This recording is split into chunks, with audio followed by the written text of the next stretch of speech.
Journée nationale de commémoration de la victoire et de la paix, hommage à tous les morts pour la France. Geneviève Darcieux-Agménic, déléguée auprès du ministre des Armées, chargée de la mémoire des anciens combattants. C'était il y a un siècle. Ce 10 novembre 1920, la Grande Guerre est achevée depuis 2 ans.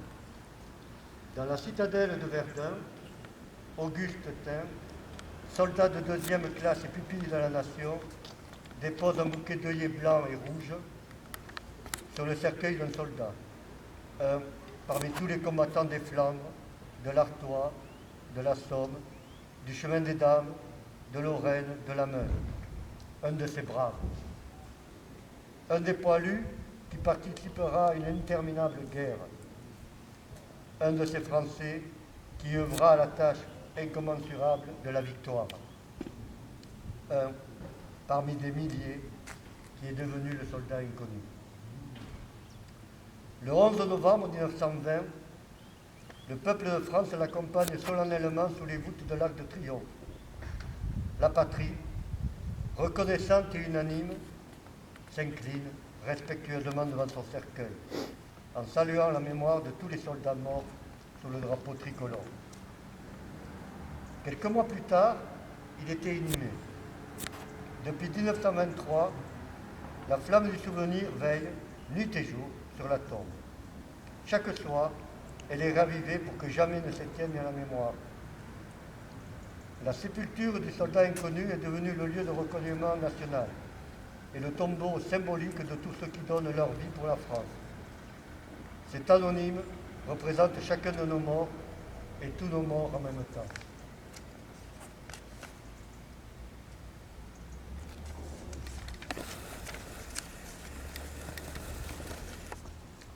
Cette mémoire vit également dans chacune de nos communes, dans chaque ville et village de France, dans chacun de nos monuments aux morts, dans chacun des cimetières, dans nos mémoires familiales.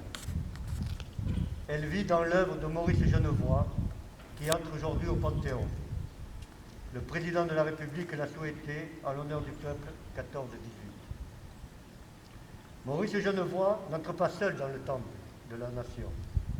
Il y entre en soldat des éparges, en écrivain et en porte-étendard de ceux de 14. Il y rentre avec ses millions de frères d'armes, ceux dont il a immortalisé le souvenir, l'héroïsme et les souffrances. Il y entre avec toute la société de la première ligne à l'arrière, mobilisée face à l'adversité qui a tenu avec une admirable endurance. 8 millions de soldats combattirent sous les couleurs de notre drapeau. Aucun d'entre eux ne revint totalement indemne. Des centaines de milliers furent blessés dans leur chair comme dans leur âme. 1 400 000 tombèrent au champ d'honneur. Nous ne les oublions pas. Inlassablement, nous les honorons. Chaque 11 novembre, la nation rend également un hommage solennel à tous les morts pour la France, ceux d'hier et ceux d'aujourd'hui. Chaque année, nous rappelons leurs noms. Chaque 11 novembre est un moment d'unité nationale et de cohésion autour de ceux qui donnent leur vie pour la France, de ceux qui la servent avec dévouement et courage. En ces instants, au souvenir des événements passés et aux prises avec les épreuves de notre temps, nous nous rappelons que c'est tout un peuple uni et solidaire qui fit la guerre, qui la supporta et triompha. Nous allons maintenant rendre honneur à ceux qui sont décédés. Chef bataillon Clément Frisson-Roche, 5e régiment d'hélicoptères de combat. Chef de bataillon Benjamin Gireux, 5e régiment d'hélicoptères de combat. Mort pour la France. Chef d'escadron Nicolas Mégard, 5e régiment d'hélicoptères de combat. Mort pour la France. Capitaine Pierre-Emmanuel Boquet, 5e régiment d'hélicoptères de combat. Mort pour la France. Capitaine Alex Maurice, 5e régiment d'hélicoptères de combat. Mort pour la France. Major Julien Carrette, 5e régiment d'hélicoptères de combat. Mort pour la France. Maréchal des Jolis Romain Salle de Saint-Paul, 5e régiment d'hélicoptères de combat. Mort pour la France. Chef d'escadron Romain Chaumet de Charles, 4e régiment de chasseurs. Mort pour la France. Adjudant Alexandre Protin, 4e régiment des chasseurs. Mort pour la France. Maréchal des logis Valentin Duval, 4e régiment des chasseurs. Mort pour la France. Maréchal des Jolis, chef Antoine Serre, 4e régiment des chasseurs. Mort pour la France. Adjudant Rémi Lessier, 80e régiment d'artillerie de montagne. Mort pour la France. Adjudant André Djouk, 2e régiment étranger de génie.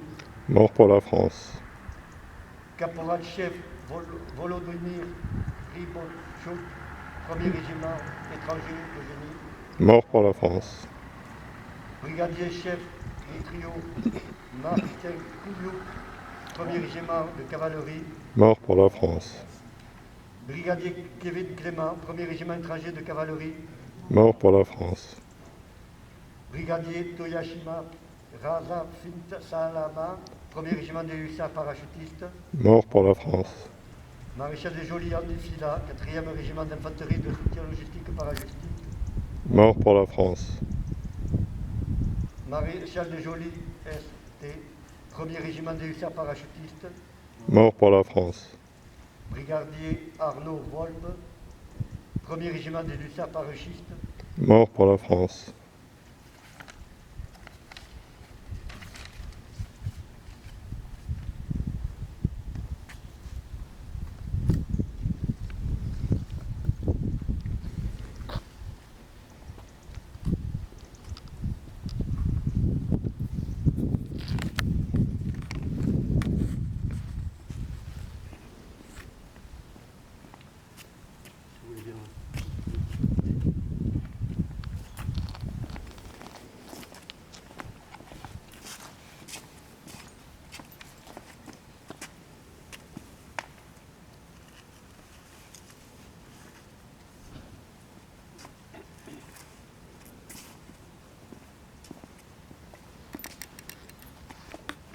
Je vous propose de faire une minute de silence.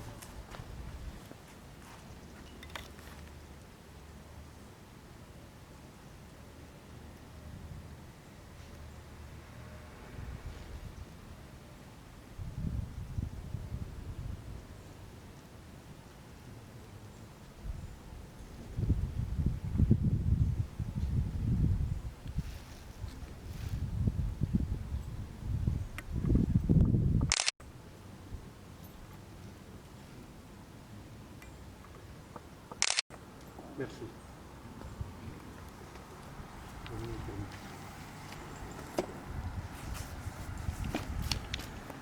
Non. Comme toute tenue du confinement, on ne fait pas de... Ah oui. Désolé, on m'a dit 11h30. Ah, non, c'était 11h.